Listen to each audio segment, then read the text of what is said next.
Next year, Apple has long been rumored to switch things up in its smartphone lineup.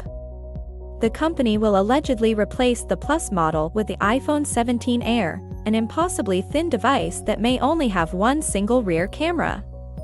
The iPhone 17 Air has now entered the new product introduction (NPI) phase, according to a new report from supply chain sources.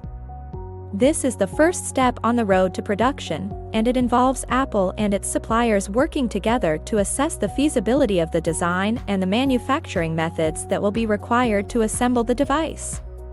This is the iPhone 16 Plus that the iPhone 17 Air will be replacing. They also need to ensure that the planned approaches to assembly are practical. Thus, small design changes could still happen in this stage, in order to align with manufacturing capabilities and/or costs. The NPI will then be followed by a small-scale test production line being set up to ensure that the execution aligns with the planning.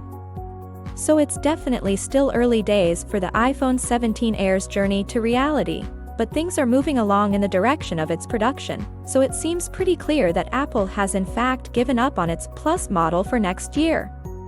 Let's see if the Air fares better, sales-wise.